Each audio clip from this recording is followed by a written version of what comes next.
My name is Marisa Vega. I'm 30 years old, born and raised in Santa Fe, New Mexico, the dependable daughter of a family that praises chaos and punishes calm. I work as a software engineer, clean job, clean credit, clean record, while my younger sister Alyssa crashes through life like it owes her applause. Our parents call it artistic temperament. I call it never having to say sorry. For as long as I can remember, I've been the responsible one. The one who budgeted, stayed quiet, showed up. But being the steady daughter only made me easier to take from. I didn't think they'd ever cross the line completely. Until the day I stepped into a parking lot and found my car, the one I worked 6 years to pay off, gone. They didn't just take my car. They broke something they'll never get back. It was one of those Santa Fe evenings where the light hits everything just right, warm, golden, almost forgiving. The adobe walls around my office glowed like they were holding in the last heat of the day. I was drained, ready for silence and leftover pasta, already picturing my little silver Camry waiting for me where I always parked third row, from the north exit right beneath the crooked street lamp that flickered like it had secrets. But the spot was empty. At first I thought maybe I'd parked somewhere else. I walked up and down 2 more rows, my heels clicking faster with every step. Nothing. Just dust and distant conversations. A prickly cold settled in the center of my chest as I pulled out my phone with trembling fingers. Maybe it had been towed. Maybe someone broke in. Maybe God, I didn't want to say it out loud. I hit call. "Mom," I said when she answered. "My car's gone. Did someone tow it? Did Dad come get it?" Or her voice was maddeningly calm. "Oh, honey, don't freak out. We gave it to Alyssa." Silence. The kind that falls heavy, thick, like a dropped plate in a quiet room. "You what?" I said, barely above a whisper. "She needed it, Marissa. Her old one broke down last week and she just started that new job. Remember?" She was in tears. "We knew you'd understand." My vision blurred. I blinked hard, heart pounding so loud I almost couldn't hear her. "You gave my car to Alyssa?" I asked, voice strangled. "She needed it more than you do," she said. "You work from home half the week, and you've always been so generous with her." I stared out across the parking lot, the desert wind lifting the edge of my blazer. Generous. That's what they called it. Not theft, not betrayal. Just more of the same me giving them taking, and Alyssa skating by without so much as a bruise. My jaw locked.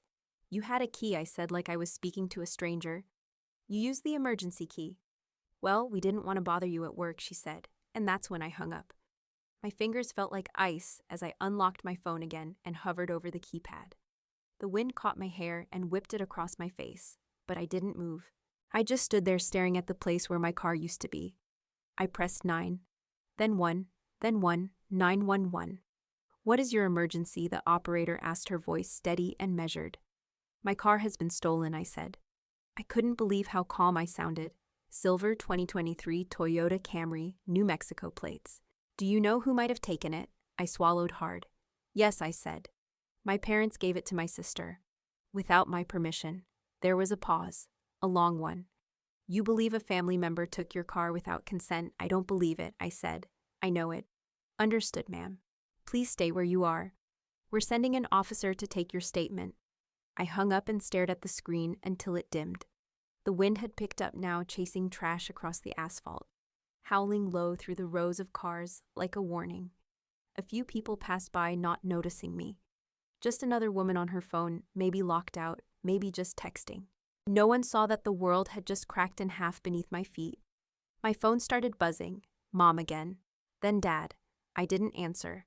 Instead, I sat down on the curb knees, pulled to my chest, and waited. They didn't steal my car. They stole the last thing tying me to the version of myself that kept forgiving them. The police cruiser pulled into the lot with a quiet authority, headlights cutting through the creeping dusk. Officer Navarro stepped out, the boots crunching against gravel. Her dark hair twisted into a tight braid that didn't move in the wind.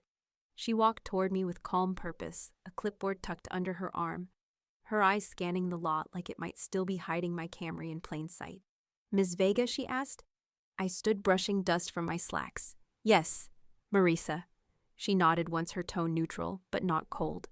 "You reported a stolen vehicle." I handed her the folder I'd pulled from my desk drawer when I realized this wasn't going to end with a phone call and a shaky apology. Inside title registration proof of insurance, every payment statement including the one stamped paid in full just 3 weeks ago. All of this is under your name, she asked, flipping through. Every line, and no cosigner, none. She paused, raised her eyes to meet mine. Do you know who took the vehicle? My sister, I said. Alyssa Vega. My parents gave her a spare key. I left with them for emergencies. That wasn't an emergency. I laughed, bitter and flat. Depends on how you define emergency. She wrecked her car again. That makes 3 now. They figured mine was available. Navarro scribbled something, then gestured to a nearby bench where we could sit. I stayed standing, still too raw to be still. Family theft cases are complicated, she said, but they're still theft. The law doesn't make exceptions for feelings. Her words landed hard. Not because they were harsh, but because they were true. For 30 years, I'd been taught the opposite. In our house, feelings overruled facts, and love was supposed to cover every transgression, no matter how deep. I thought of the first time something of mine disappeared.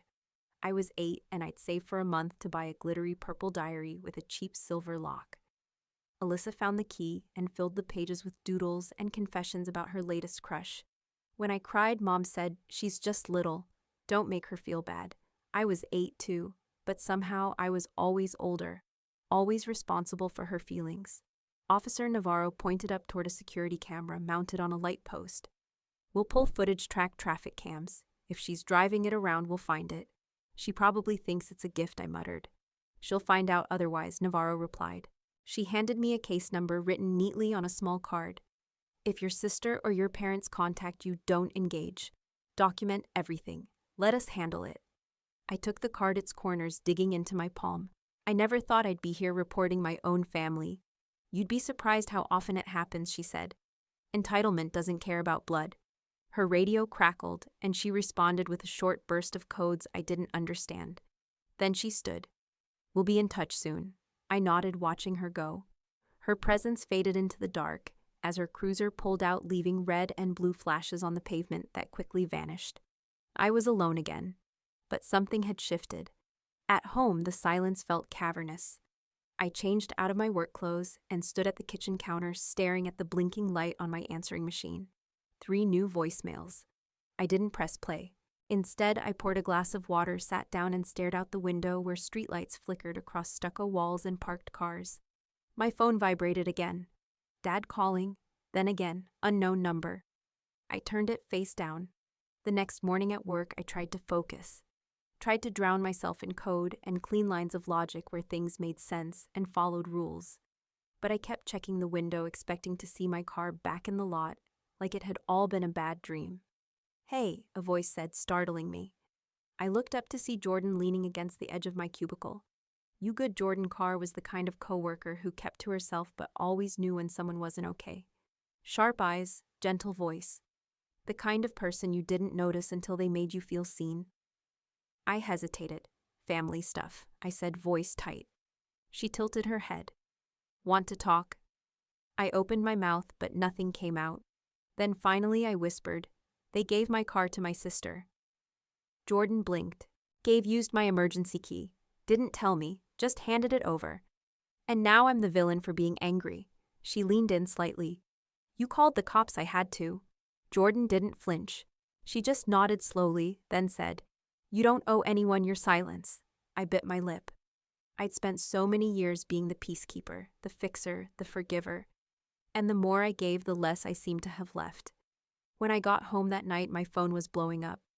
Texts, missed calls, voicemails. Dad's voice in one of them. You're stronger than Alyssa. You'll manage without the car.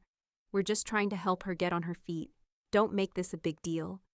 As if 6 years of budgeting, hustling, and building independence could be reduced to a favor, I deleted the voicemail. Then I deleted the next one, and the next. If being strong means giving until there's nothing left, then maybe I've had enough strength for a lifetime. By morning, my phone had turned into a siege engine. 6 missed calls from Mom. 4 from Dad. A voicemail from my aunt, and 2 numbers I didn't recognize. Probably cousins who hadn't spoken to me in years, but now suddenly felt compelled to intervene. I didn't check any of them.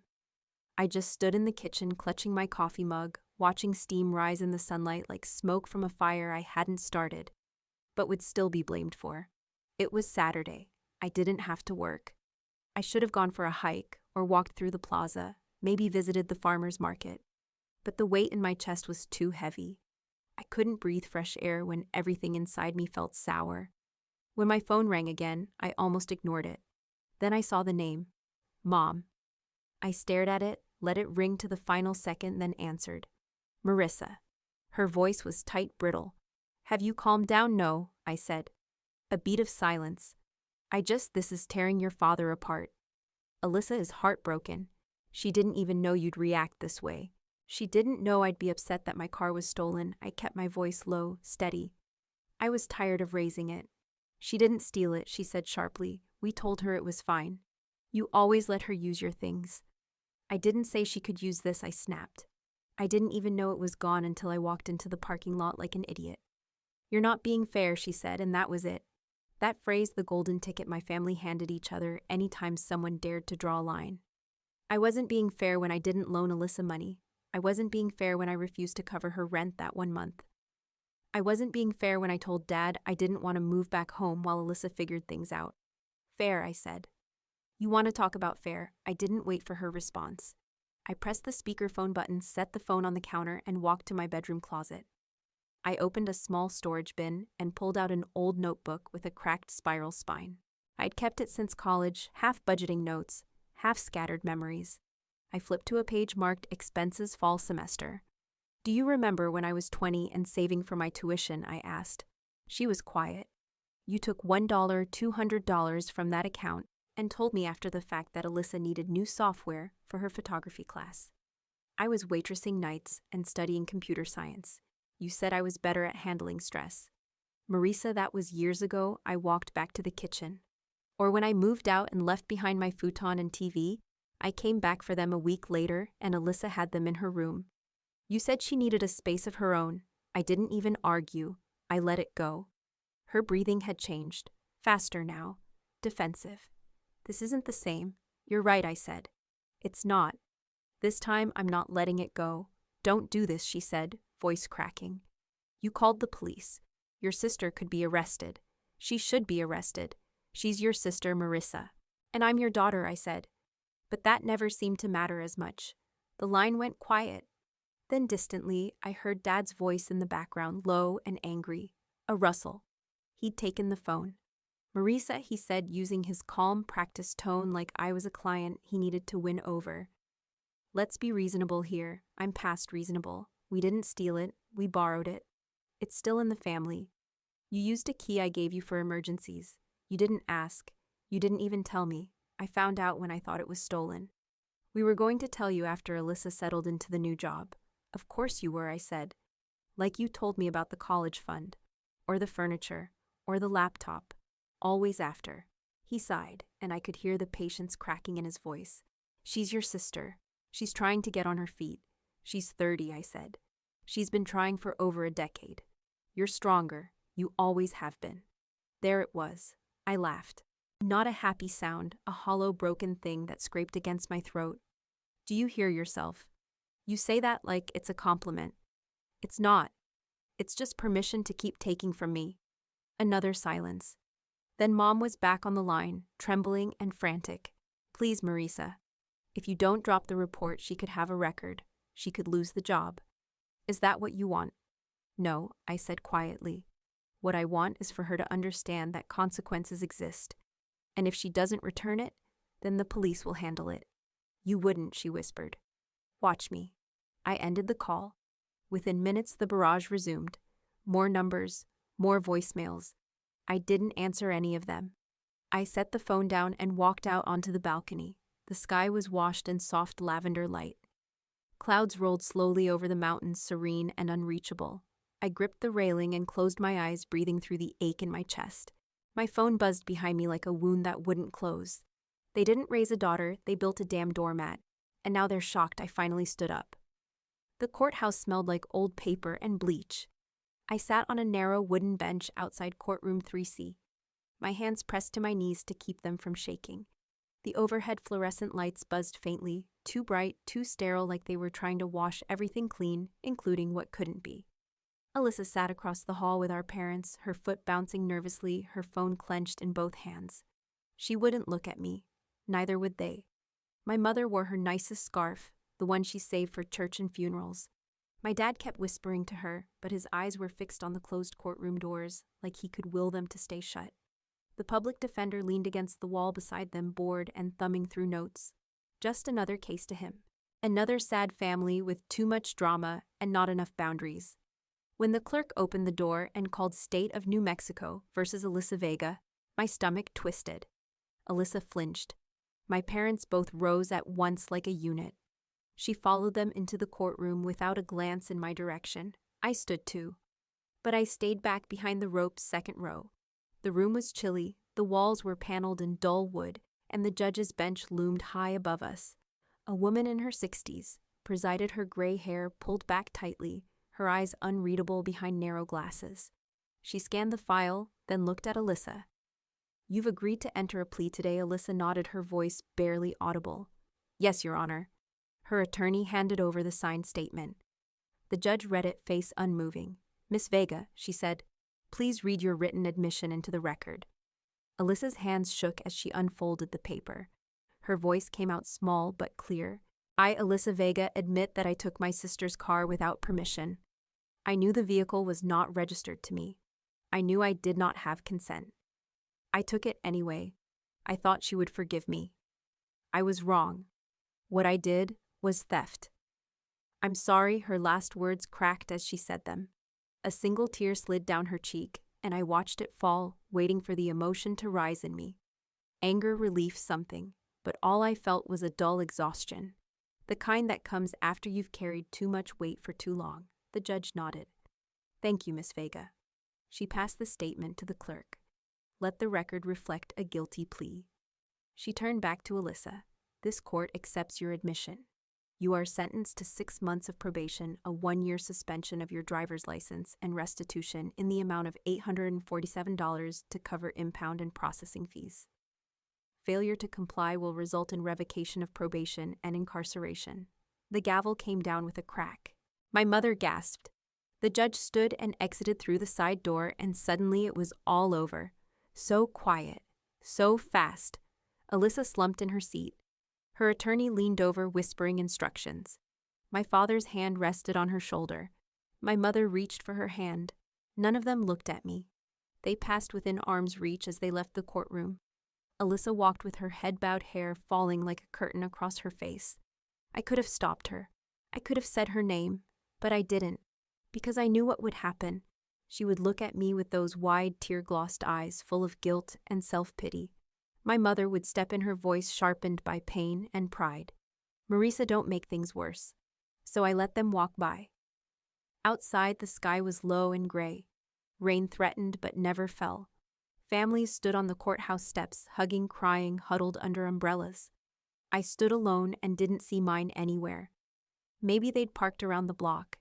Maybe they'd already left. I didn't care. I walked slowly to the impound lot in the industrial district, the air heavy with dust and oil. The clerk didn't look up as he shoved a clipboard across the counter. "Camry Silver Space 12. Keys inside." I nodded and signed. Rows of damaged cars stretched out under humming floodlights. Then I saw my Camry parked crookedly, as if whoever had left it didn't care whether it stayed or rolled away. I opened the door. The smell hit me first, cheap perfume, fast food grease, something sticky and sour in the cup holder. Trash littered the floor. Mascara smears on the passenger window. My emergency blanket, once neatly folded, crumpled in the back seat. Empty Red Bull cans rattled as I sat down. The gas tank was nearly empty. My chest ached, not from the mess, but from what it meant. Alyssa hadn't just taken my car. She'd disrespected it, trashed it, like it was just another thing she was entitled to break. A voice behind me said, "Everything look okay?" I turned. Officer Navarro stood at the driver's side, clipboard in hand. "It's intact," I said. "That's enough, I guess." She leaned against the car. "You know," she said quietly, "people think it's hardest to report strangers. But it's not. It's cases like this." I looked at her. "Why? Because when a stranger steals from you, it's loss," she said. "When someone you love does it, it's betrayal. And betrayal doesn't just take your belongings. It takes your trust. That's harder to replace." I closed the door and leaned my forehead against the steering wheel. She was right. She didn't just wreck the car, she wrecked the last place I felt safe being myself. I spent the next few days in a kind of quiet I hadn't known I was capable of. No phone calls, no texts, no explanations. Just silence and space, precious heavy space. The Camry sat in my new apartment's parking lot, cleaned out and vacuumed with a fresh air freshener clipped to the vent, and a yellow steering wheel lock stretched across it like a sealed door. It wasn't about theft prevention. It was a line drawn bright and visible, a signal mostly to myself, this is where you stop letting people reach in and take what they want. My new place was tucked along the foothills east of Santa Fe, just far enough to feel like a different life. The building was quiet, adobe-styled, like so much of the city, with soft tan walls and wooden vigas jutting out beneath the eaves. There were no shared histories here. No one calling to borrow anything. No unspoken debts. I didn't tell my family I'd moved. Only one person knew Granny Alma. She'd been the one number I hadn't blocked. She never raised her voice, never picked sides. She just called on Sunday nights to ask if I was eating enough, and to remind me gently that the world would keep turning whether or not I answered the door. That Wednesday evening, she called and asked if she could visit. Just tea, she said. I'll bring my own sugar. When I opened the door and saw her standing there, wrapped in her wool coat, despite the lingering warmth, her purse tucked under her arm like always, I felt something shift in my chest. Not pain, not anger. Something older, something like homesickness. She stepped inside and looked around my new place. Her eyes landed on the Camry through the window, then on the teapot warming on the stove. Finally, they settled on me. Your mother told me everything, she said as she sat on the couch. I stayed standing, arms crossed over my chest. She's worried. So is your sister. Alyssa's a mess. I gave a sharp, humorless laugh. A mess. She stole my car, lied about it, and wrecked the inside like it was her dorm room. But I'm the problem. Alma didn't flinch. She looked at me the way she always had, calm, watchful. Not accusing, just waiting. She has a record now, she said. A real one. I nodded. That's what happens when people face consequences. She sighed, the sound soft and brittle. Consequences can break people, Marisa. I sat down across from her. Then maybe they should break her. Because I've spent my whole life being the one who bends. Alma folded her hands in her lap. Her fingers, worn with time, still moved like they remembered decades of sewing, of cooking, of holding people together. I know what it feels like to hold the family upright while everyone else leans on you, she said. I saw it in your mother, and now I see it in you. I swallowed hard, but the knot in my throat didn't move. I've been angry, I said. Really angry, but more than that, I'm tired. I've carried their mistakes like they were mine. And every time I drew a line, they called me cold. She nodded. That's because you're the mirror, Misha. And mirrors make people uncomfortable when they don't like what they see. I looked away. The sun had dipped low outside, painting the foothills in soft gold. They called me selfish, I whispered, for doing the bare minimum to protect myself. Her voice was quieter now. Maybe they said it because you stopped making yourself smaller for their comfort. That's not selfish. That's survival. I didn't realize I was crying until I felt the heat slide down my cheeks. I wiped at the tears quickly, ashamed of how easily they'd come. I just wanted fairness, I said. Not praise, just fairness. Alma stood slowly and walked to where I sat. She rested a warm hand on my shoulder. Fairness is beautiful, she said, but it's rarely found in families. We teach sacrifice so well, but not protection. She turned toward the door, adjusting her scarf. I'm not asking you to forgive them, she added. I'm asking you to remember who you are now. You found a place where you're no longer bleeding for people who never asked if you were okay. I followed her to the door. She paused in the entryway, her hand resting lightly on the frame. Don't harden your heart completely, she said, eyes kind. Just make sure the next time you open it, it's for someone who's earned it. After she left, I sat on the couch and stared at the teacup she'd left behind. Her words echoed through the quiet like a benediction. If I have to be the villain in their story, to be the hero in mine, so be it. A week passed after Granny Alma's visit, and something in me began to settle. Not like dust, not like defeat, but like foundation. I stopped wondering whether my mother would call. I stopped checking Alyssa's social media to see if she'd posted another tear-streaked selfie with vague captions begging for sympathy. I didn't need the noise. I didn't need the chaos anymore. Instead, I poured my energy into building something of my own. I started small, cleaning my apartment each morning before work, filling my fridge with things that nourished instead of numbed. I planted succulents on the balcony. I joined a local book club at the community center. They read everything from memoirs to mysteries, and no one asked about my family or where I came from. I was just Marissa. I liked that. One Monday evening, I was walking to the mailbox when I saw a familiar sedan pull into the lot. I froze. The driver's door opened and Alyssa stepped out. She looked thinner than I remembered, her shoulders hunched, like guilt had added invisible weight to her body. She wore the hoodie I'd given her 2 Christmases ago, the one she'd once called ugly. We stared at each other across the lot. "I asked Grandma where you lived," she said, voice low. "I know I shouldn't have come. I needed to." I didn't say anything. I waited. She reached into her pocket and pulled out a folded envelope. "I've been working at AutoZone, part-time. I've saved up enough to pay the impound fees. This is a check. You can cash it. I didn't move. I didn't reach for it. I know it doesn't fix anything," she continued. "I'm not here for that. I'm just tired of pretending like I didn't break something." Her voice cracked on the last word. She held the envelope out like an offering. "It's not just about the car," she said. "I stole your trust, and I trashed it. Like I always do." I looked at her, really looked. She didn't seem rehearsed. There was no theatrics, no crocodile tears. Just a tired girl standing in the dusk, trying to put a single brick back where she'd once torn down a wall. I walked over slowly and took the envelope. My fingers brushed hers. She didn't flinch. "I can't forget it," I said. "Not yet. Maybe not ever." "I don't expect you to," she replied. "I just wanted you to know I'm finally seeing things clearly. Not as your little sister, not as the family's fire they keep trying to put out. Just as someone who messed up." She started backing away, but I stopped her. "Why now?" She shrugged. "Because the quiet hurts, and because I miss having a sister. Not someone who fixes everything, just you." I exhaled slowly, letting the cool desert air fill the space between us. "You can't undo what you did," I said, "but you can decide who you want to be next." She nodded, and for once she didn't cry. "I'm working on that," she whispered. We didn't hug. We didn't promise anything. She walked back to the car and drove off, her taillights disappearing into the dark. Inside, I sat at the kitchen table, staring at the check. It wasn't the money, it was the fact that she'd shown up without asking for forgiveness. Just accountability. And maybe that was a beginning. A few days later, I invited Alma over again. She brought empanadas and a smile that told me she already knew. I heard Alyssa visited. I nodded. "She seems different," I said. "Maybe she is." Alma said, handing me a plate. "But that doesn't mean you owe her anything more than your truth." We ate in quiet companionship.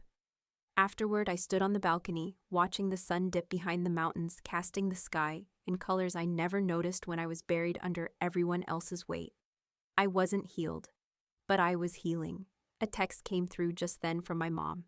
It read, "I'd like to talk when you're ready. Not about Alyssa. About you." I stared at the message thumb hovering over the screen.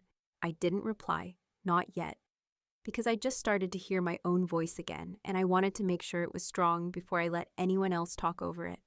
The wind picked up, rustling the leaves in the planter beside me. For the first time in years, I felt like I wasn't trying to escape my family. I was simply finding where I ended and they began. And that line, clear and sacred, was finally mine to protect. The educational lesson learned from this story is that setting boundaries, even with those we love, can be an act of healing, not cruelty. When trust is broken, repeatedly choosing to protect your peace is not selfish. It's necessary. Rebuilding a life with intention takes courage, especially after being treated as less than worthy. And sometimes the first step to mending a fractured family is learning to hear your own voice before allowing others back in.